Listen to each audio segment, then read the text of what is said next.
Bharatiya Janata party का संगठन इतना बड़ा है, उनकी प्लानिंग इतनी मजबूत है कि वो कोई बड़ा रिस्क नहीं लेना चाहेंगे। जिस भी पार्टी ने ये चांस ली है वो पार्टी अपने विश्वास को या यूँ कहें कि अपने आत्मविश्वास को सबके सामने स्पष्ट करना चाहती है। सोच समझ करके बड़े कैलकुलेशन के साथ उन्होंने अपना कैंडिडेट उतारा। यूपी में राज्यसभा का चुनाव दिलचस्प हो गया है। राज्यसभा चुनाव में बीजेपी को 8वीं सीट जीतने के लिए 9 वोट और सपा को तीसरी सीट जीतने के लिए 3 वोट का जुगाड़ करना होगा। 10 सीटों के लिए हो रहे चुनाव में बीजेपी ने 8वां प्रत्याशी उतारकर चुनावी मुकाबला रोचक बना दिया है। विधानसभा में मौजूदा समय में 403 में से 399 विधायक हैं। एक प्रत्याशी को जिताने के लिए 37 वोट की जरूरत है। एनडीए को 8 सीट जीतने के लिए 296 वोट चाहिए, लेकिन एनडीए के पास करीब 287 मतों का इंतजाम है। वहीं सपा के पास 108 वोट हैं, लेकिन उनके 2 विधायक जेल में बंद हैं। दोनों विधायकों को मतदान की अनुमति मिलने पर सवालिया निशान लगे हुए हैं। सपा को तीनों प्रत्याशी जिताने के लिए 111 वोट चाहिए। अगर कांग्रेस के 2 वोट सपा को मिलते हैं तो भी उन्हें 3 अतिरिक्त वोट चाहिए होंगे।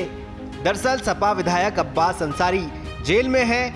अगर उन्हें जेल से बाहर आकर वोट देने की अनुमति मिलती है तो ही वो वोट कर पाएंगे। अब्बास को मंजूरी मिली तो जेल में बंद सपा के विधायक इरफान सोलंकी और रमाकांत यादव को भी जेल से आकर वोट डालने की मंजूरी मिलेगी। ऐसे में संभावना जताई जा रही है कि सरकार जेल में बंद विधायकों को वोट देने की मंजूरी का विरोध करेगी। वरिष्ठ पत्रकार रतन मणिलाल का मानना है कि बीजेपी नंबर गेम में आगे है, इसलिए उसने संजय सेठ को अपना 8वां उम्मीदवार बनाया है। देखिए, ये मुझे लगता है कि जिस भी पार्टी ने ये चांस ली है वो पार्टी अपने विश्वास को या यूँ कहें कि अपने आत्मविश्वास को सबके सामने स्पष्ट करना चाहती है कि उसके पास न केवल जीतने का विश्वास है बल्कि पर्याप्त संख्या में उनके पास नंबर्स भी हैं। तो ये जितने भी अन्य दल हैं उनके पास ये मैसेज चला जाता है कि ये पार्टी कुछ मजबूती से अपना एक्स्ट्रा कैंडिडेट अगर उतार रहे हैं, 11वां कैंडिडेट है जो उत्तर प्रदेश में, तो ज़रूर इसके पीछे कोई स्ट्रैटेजी होगी। वहीं चुनाव में बीएसपी के एकमात्र वोट पर भी सबकी नजर है। बीएसपी ने अभी तक अपने पत्ते नहीं खोले हैं, लेकिन राष्ट्रपति चुनाव और उपराष्ट्रपति चुनाव में बीएसपी ने एनडीए का समर्थन किया था। हालांकि बीएसपी विधायक उमाशंकर सिंह ने राम मंदिर के मुद्दे पर प्रधानमंत्री के बधाई प्रस्ताव का समर्थन किया था और वो एनडीए विधायकों के साथ राम मंदिर दर्शन करने भी गए थे। सुभाषपा के अब्बास अंसारी जेल में बंद है, लिहाजा एनडीए के पास कुल 285 वोट हैं। बीजेपी को राजा भैया की लोकतांत्रिक जनसत्ता दल के 2 वोट मिल सकते हैं। इस तरह बीजेपी के पास कुल 287 वोटों का गणित है। वरिष्ठ पत्रकार हेमंत तिवारी का मानना है कि राज्यसभा चुनाव में समाजवादी पार्टी के तीसरे उम्मीदवार की जीत पर संकट के बादल मंडरा रहे हैं।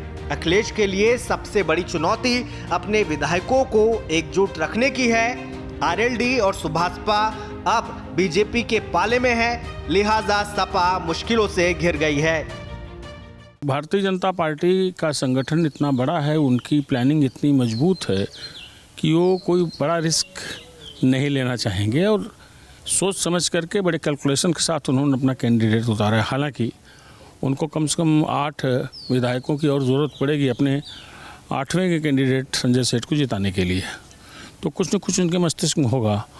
और समाजवादी पार्टी को अपनी तीसरी सीट जीतने के लिए कम से कम 1 और विधायक की ज़रूरत होगी। उसके 108 विधायक इस वक्त हैं, क्योंकि आरएलडी और सुभाषपा उससे अलग हो चुके हैं।